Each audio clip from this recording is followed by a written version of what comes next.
Hello students, मैं अजीज़ वहरा आप सभी का अपना वाला यूट्यूब चैनल में स्वागत करता हूं। आज 12th क्लास फिजिक्स का चैप्टर नंबर 2 का हम एनसीईआरटी का एग्जाम्पल नंबर देखेंगे 2.5।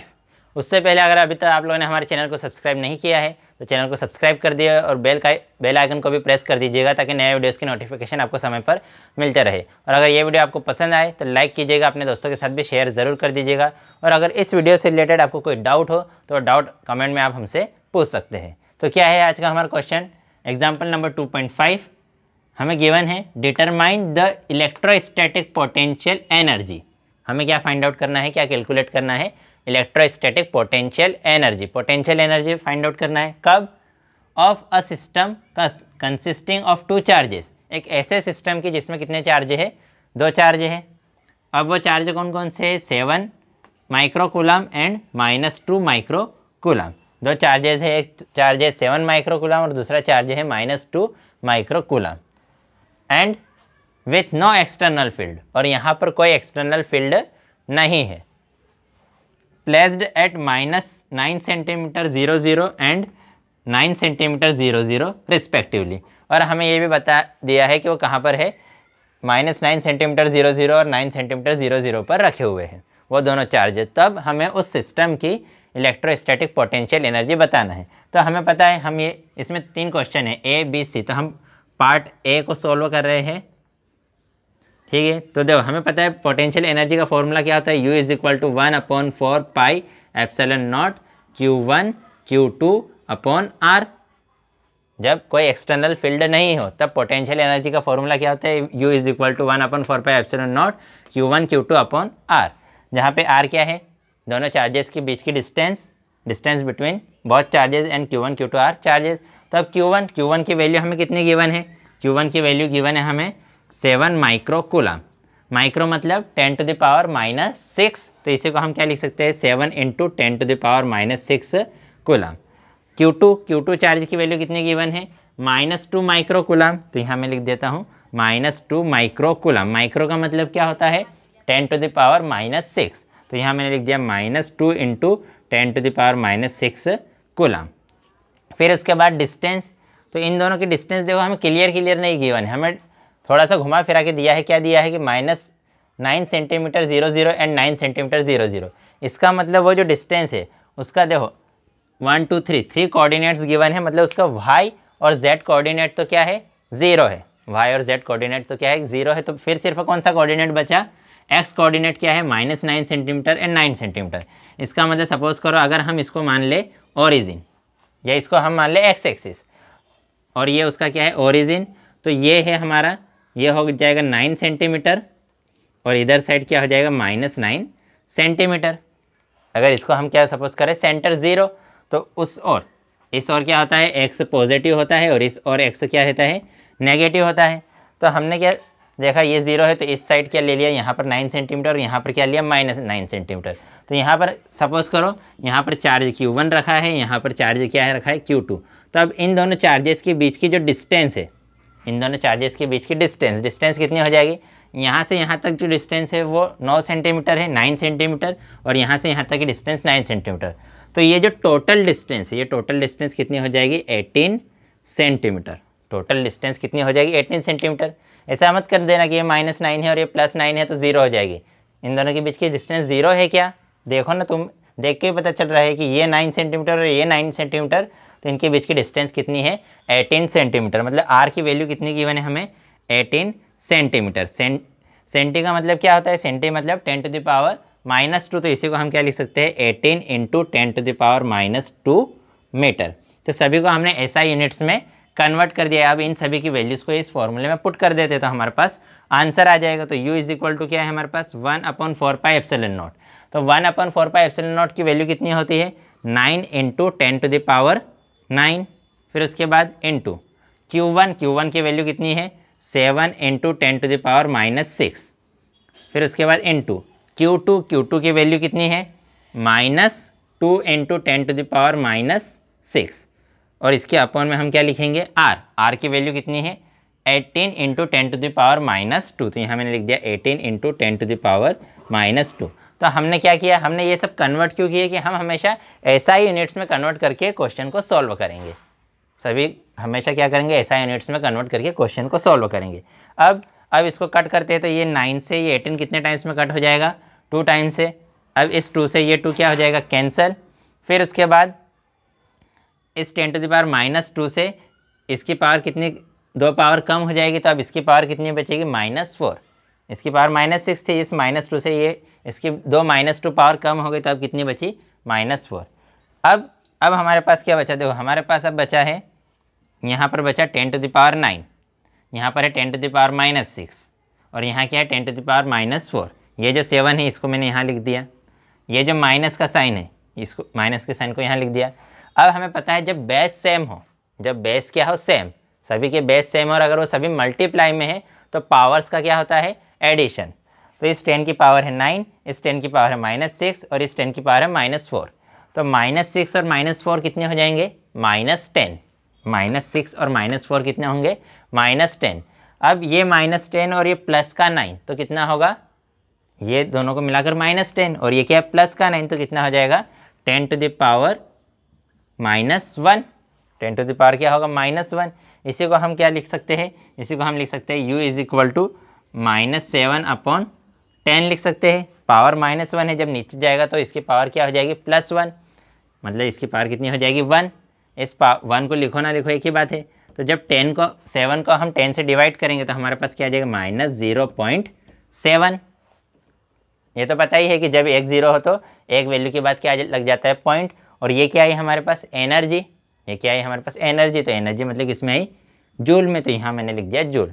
तो इसलिए पोटेंशियल एनर्जी कितनी आ गई हमारी पोटेंशियल एनर्जी आई -0.7 जूल। तो इसको मैं यहाँ पर साइड में हम लिख लेंगे। अब इसको मैं वीडियो पॉज करके रब कर देता हूँ, फिर उसके बाद अगला टॉपिक बताता हूँ। हाँ, अब पार्ट बी सॉल्व कर लेते हैं। तो पार्ट बी में क्या है, हमें पार्ट बी में कहा है how much work is required to separate the 2 charges infinitely away from each other. ये जो दोनों चार्ज है, जो चार्ज है यहाँ पर Q1 चार्ज है, ये Q2 चार्ज है, और जब इन दोनों की डिस्टेंस कितनी थी, 18 सेंटीमीटर, 18 सेंटीमीटर डिस्टेंस थी। तो अगर इनको इन्फाइनाइटली अवे करना है, इन्फाइनाइटली अवे करना है तो हमें कितना वर्क रिक्वायर्ड रहेगा। तो जो वर्क डन है, वर्क डन किसके इक्वल रहेगा, चेंज इन पोटेंशियल एनर्जी के इक्वल रहेगा। तो इन्फिनिटी पे जाके, तो change in potential energy, final potential energy minus initial potential energy. हम क्या करेंगे, फाइनल पोटेंशियल एनर्जी में से इनिशियल पोटेंशियल एनर्जी को माइनस कर देंगे। तो फाइनल पोटेंशियल एनर्जी मतलब जब दोनों कहाँ पर हो जाए, एक दूसरे से इन्फिनिटी पर। तो इन्फिनिटी पर पोटेंशियल एनर्जी कितनी होती है, 0। इन्फिनिटी पर पोटेंशियल एनर्जी कितनी होती है, 0। उसके बाद माइनस इनिशियल पोटेंशियल एनर्जी, मतलब इस यहाँ पर जब वो रखे थे तब उनकी पोटेंशियल एनर्जी कितनी थी, तो अभी हमने कैलकुलेट की कितनी है, -0.7 जूल। तो यहाँ यू इनिशियल कितना रहेगा, -0.7 जूल। तो ये माइनस माइनस क्या आ जाएगा, प्लस। तो 0 + 0.7 जूल, या इसी को हम लिख सकते हैं 0.7 जूल। तो अगर हमें इन दोनों को इनफाइनाइटली अवे करना है, एक दूसरे से इनफाइनाइट डिस्टेंस पर करना है, तो हमें कितना वर्क डन करना पड़ेगा, 0.7 जूल वर्क करना पड़ेगा। कितना वर्क करना पड़ेगा हमें, 0.7 जूल वर्क करना पड़ेगा। देखो इनिशियली जब यहाँ पर थे तब पोटेंशियल एनर्जी कितनी थी, 0.7। जब इनफाइनाइट डिस्टेंस पर कर देंगे तो पोटेंशियल एनर्जी कितनी हो जाएगी, 0।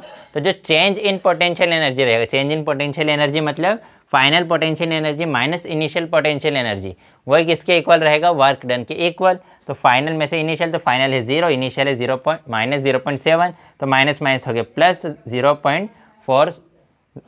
0.7 जूल जो है वो हमारे पास क्या रहेगा, वर्क डन। कब, जब इन दोनों को एक दूसरे से इनफाइनाइट डिस्टेंस पर करना है। अब जो थर्ड पार्ट है, थर्ड पार्ट थोड़ा सा कन्फ्यूज़न वाला है। थर्ड पार्ट में क्या कहा है हमसे, थर्ड पार्ट में कहा है suppose that the same system of charges is now placed in an external electric field. और वो एक्सटर्नल इलेक्ट्रिक फील्ड कितनी है, E = A/r², वेयर A = 9 × 10⁵ सेंटीकूलम/m-2। कि हम क्या करें कि अगर हम इनको वही सिस्टम जो है उसको एक एक्सटर्नल इलेक्ट्रिक फील्ड में रख दे, उसी सिस्टम को कहाँ पर रख दे, एक्सटर्नल इलेक्ट्रिक फील्ड में, तब और एक्सटर्नल इलेक्ट्रिक फील्ड क्या है, E is equal to A upon R square, जहाँ ए की वैल्यू हमें गिवन है, कितनी गिवन है, 9 × 10⁵ कूलम मीटर -2। तो what would the electrostatic energy of the configuration, तो वो जो सिस्टम है, ये जो कन्फिग्यूरेशन है, इसकी पोटेंशियल एनर्जी कितनी होगी वो हमें फाइंड आउट करना है। तो ये जो पोटेंशियल एनर्जी है, तीन चीज़ों की वजह से रहेगी। पहले तो चार्ज Q1 को लाने में, तो चार्ज Q1 को लाने, तो जो टोटल पोटेंशियल एनर्जी हो किसकी वजह से रहेगी, चार्ज Q1 को लाने में। तो चार्ज Q1 को लाने में पोटेंशियल एनर्जी कितनी रहेगी, Q1V(R1). फिर उसके बाद चार्ज Q2 को लाएंगे, तो चार्ज Q2 को लाने में वर्क कितना करना पड़ेगा, तो एक्सटर्नल फील्ड के अगेंस्ट वर्क, तो एक्सटर्नल फील्ड के अगेंस्ट कितना वर्क करेंगे, Q2V(R2).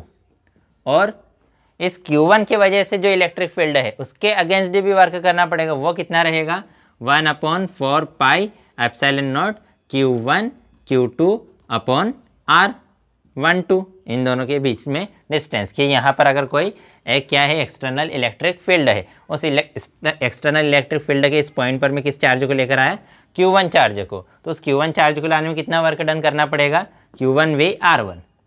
फिर उसके बाद उसी एक्सटर्नल फील्ड में हम किसको लेकर आए, यहाँ पर कोई चार्ज Q2 को लेकर आए। अब इस चार्ज Q2 को लाने में कितना वर्क डन करना पड़ेगा, एक तो एक्सटर्नल फील्ड के अगेंस्ट, तो एक्सटर्नल फील्ड के अगेंस्ट कितना वर्क किया हमने, Q2V(R2), और इसी को लाने में एक और वर्क डन किसके अगेंस्ट करना पड़ेगा, किसके अगेंस्ट करना पड़ेगा, इस चार्ज की वजह से जो इलेक्ट्रिक फील्ड है उसके अगेंस्ट वो वर्क डन कितना रहेगा, 1/4πε0 Q1 Q2/R12। अब ये तीनों वर्क डन मिलकर ही क्या रहेगा, सिस्टम का टोटल वर्क डन, और वो टोटल वर्क डन ही किस फॉर्म में स्टोर होगा, in the form of electrostatic potential energy. तो अब हमें इसकी वैल्यू निकालनी है। अब हमने क्या कहा है कि सेम सिस्टम है, मतलब इन दोनों के बीच की डिस्टेंस फिर से कितनी रहेगी, 18 सेंटीमीटर। इन दोनों के बीच की डिस्टेंस कितनी रहेगी, 18 सेंटीमीटर। अब हमारे पास Q1 की वैल्यू है, Q1 की वैल्यू कितनी है, 7 माइक्रोकूलम। Q1 की वैल्यू कितनी है, 7 माइक्रोकूलम, मतलब इसको हम लिख सकते हैं 7 × 10⁻⁻6 कूलम। Q2 की वैल्यू कितनी है, Q2 की वैल्यू है -2 माइक्रोकूलम, मतलब इसी को हम क्या लिख सकते हैं, -2 × 10⁻⁻6 कूलम। और ये जो R है, R12 तो क्या है, इन दोनों के बीच की डिस्टेंस, तो इन दोनों के बीच की डिस्टेंस कितनी है, 18 सेंटीमीटर। 18 सेंटीमीटर को हम क्या लिख सकते हैं, 18 × 10⁻⁻2 कूलम।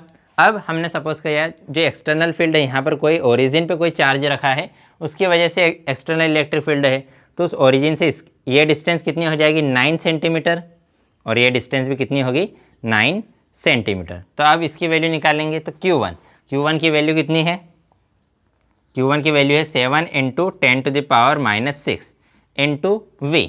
अब वे जो V है, V किसके इक्वल होता है, A इंटू डिस्टेंस। V किसके इक्वल होता है, इलेक्ट्रिक फील्ड इंटू डिस्टेंस। तो इलेक्ट्रिक फील्ड हमें गिवन है, कितनी गिवन है, ए की वैल्यू कितनी गिवन है, 9 × 10⁵, और अपॉन में R², ये अपॉन में मैंने लिखा R², और इस ये जो डिस्टेंस है, ये डिस्टेंस कितनी है, ये सपोज कर लो डिस्टेंस कितनी है, R प्लस, अब ये जो वैल्यू है, ये तो फर्स्ट, ये अब ये सेकंड वाली वैल्यू, अब सेकंड वाली वैल्यू कितनी आ जाएगी, -2 × 10⁻⁻6 इंटू V। तो V फिर से क्या आएगा, इलेक्ट्रिक फील्ड इंटू डिस्टेंस। तो इलेक्ट्रिक फील्ड कितनी है, ए की जगह मैंने क्या लिख दिया, 9 × 10⁵ इंटू डिस्टेंस। इस ओरिजिन से इसकी डिस्टेंस फिर से कितनी रहेगी, 9 सेंटीमीटर, या यहाँ पर अभी हमने लिख लिया है R। चलो R की वैल्यू लिख ले, 9 सेंटीमीटर मतलब 9 × 10⁻⁻2, और अपॉन में क्या है, अपॉन में क्या है, R12 मतलब ये वाली डिस्टेंस, R²। एक काम करते हैं, अभी R² ही रहने देते हैं इसको भी, और इसको भी यहाँ पर R रहने देते हैं, ठीक है। तो यहाँ पर मैंने रहने दिया है यहाँ पर R। क्लियर दिख रहा है बोर्ड पर, ब्लर तो नहीं दिख रहा है, हाँ क्लियर दिख रहा है। अब मैंने क्या किया, इस R से ये स्क्वायर कैंसिल हो जाएगा, इस R से ये स्क्वायर कैंसिल हो जाएगा।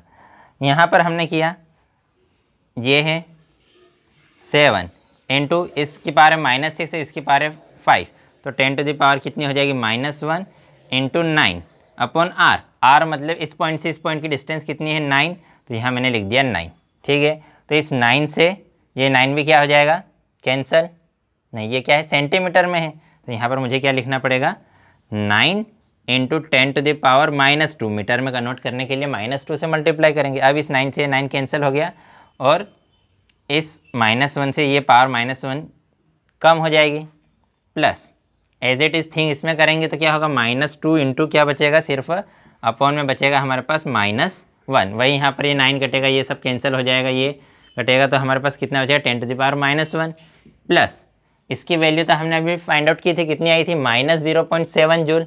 तो यहाँ पे मैंने लिख देता हूँ -0.7 जूल।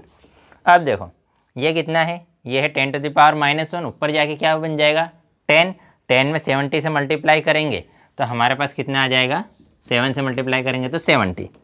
अब ये कितना है 10, ये फिर से ऊपर जाएगा तो कितना हो जाएगा 10⁻⁻1, ऊपर जाएगा तो क्या बन जाएगा 10, 10 में -2 से मल्टीप्लाई करेंगे तो -20 और -0.7, तो 70 में से 20 जाएगा तो 50 और 50 में से 0.7 जाएगा तो कितना बचेगा 49.3 जूल। तो ये हमारा क्या आ गया आंसर कि ये क्या है, इलेक्ट्रोस्टैटिक पोटेंशियल एनर्जी। देखो क्या करना था, हमें ये कहा कि वही सिस्टम है लेकिन यहाँ पर क्या आ गई, एक एक्सटर्नल फील्ड आ गई।